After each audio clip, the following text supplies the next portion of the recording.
Halo Sobat Sehat, saya Dr. Kianti Raisa Darusman atau biasa dikenal dengan Dr. Kianti.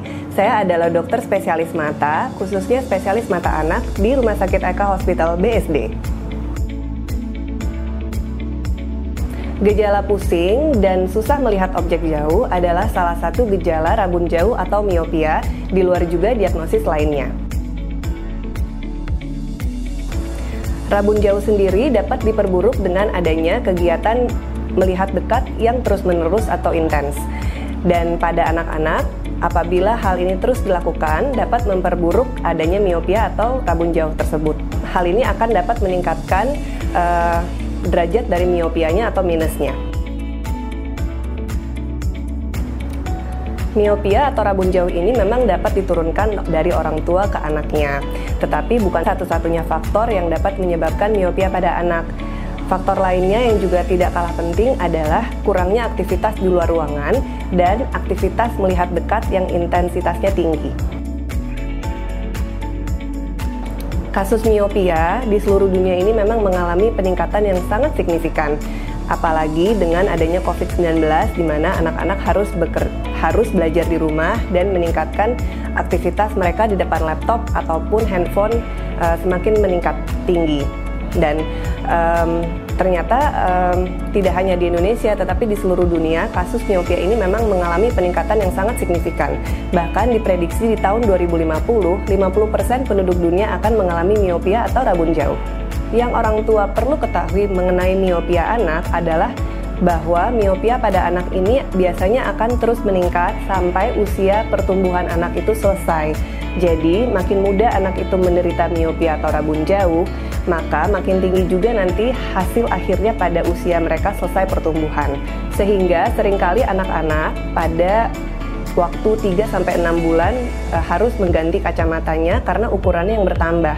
Hal ini bukan 100% salah anak, tetapi memang mereka masih bertumbuh, sehingga ukuran mereka masih bertambah.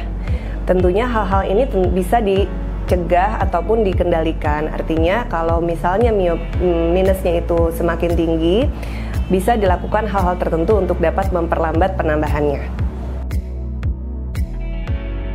Pencegahan miopia pada anak, ada dua faktor yang perlu diperhatikan.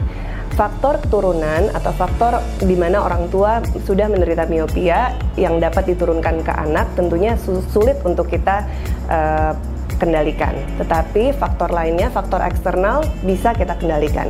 Bagaimana? Contohnya, ajaklah anak untuk beraktivitas di luar rumah. Bahkan ada penelitian-penelitian yang menunjukkan bahwa aktivitas di luar rumah yang dianjurkan adalah sekitar 90 menit per hari untuk dapat mencegah miopia. Kemudian, aktivitas dekat yang berlebihan misalnya bermain gadget ataupun membaca buku ataupun apapun yang beraktivitas dekat di dalam rumah tentunya perlu dibatasi durasinya. Kita mengenal yang sederhananya ada 20-20-20 rule, yaitu setiap 20 menit kita melihat dekat, istirahatkan mata sejauh 20 feet atau 6 meter selama minimal 20 detik.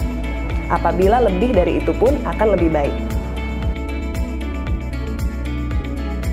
Manajemen miopia pada anak terbagi dua. Pertama, kita bisa melakukan modifikasi lifestyle atau gaya hidup di mana anak dibiasakan untuk memiliki aktivitas di luar rumah yang cukup banyak. Yang dianjurkan adalah sekitar 90 menit per hari dan mengurangi aktivitas dekat yang berlebihan seperti melihat handphone, gadget, ataupun membaca buku. Kemudian, yang dapat dikonsultasikan dengan dokter mata Anda adalah adanya berbagai pilihan terapi untuk memperlambat penambahan miopia pada anak. Apa saja itu? Ada tetes mata khusus yang diresepkan oleh dokter, kemudian ada lensa kacamata khusus, dan ada juga lensa kontak. Sebetulnya, semua makanan yang bergizi, baik itu yang mengandung makronutrien dan mikronutrien yang baik, itu sehat dan bermanfaat untuk kesehatan mata. Jadi, kalau kita sering mendengar wortel itu mencegah terjadinya mata minus, sayangnya itu hanya mitos. Tetapi bukan berarti wortel dan sayur-sayuran lainnya yang mengandung vitamin A dan juga mikronutrien lainnya tidak bermanfaat untuk kesehatan mata. Jadi penting sekali untuk memperkenalkan dan membiasakan anak untuk mengonsumsi makanan yang bergizi, kemudian yang seimbang gizinya secara mikronutrien dan makronutriennya. Sobat Sehat, untuk mencegah miopia dini pada anak-anak, kita dapat membiasakan untuk memiliki aktivitas di luar rumah sekitar 90 menit per hari. Hal ini dari penelitian ditunjukkan bahwa paparan matahari yang cukup dapat mencegah atau memperlambat penambahan miopia pada anak. Kemudian kita harus membatasi aktivitas dekat yang berlebihan.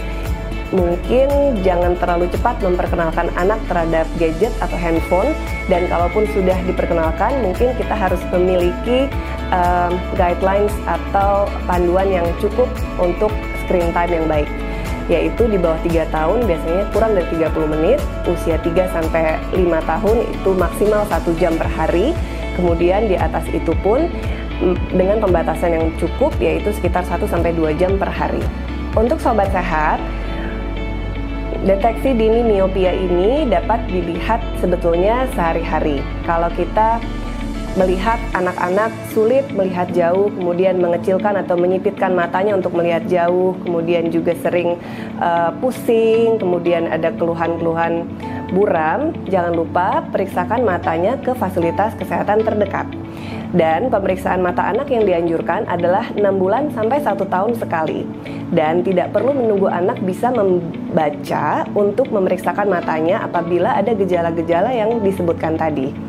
Semoga edukasi ini bermanfaat. Apabila Sobat Sehat ada yang ingin ditanyakan, jangan lupa komen di bawah. Jangan lupa like dan subscribe YouTube Eka Hospital.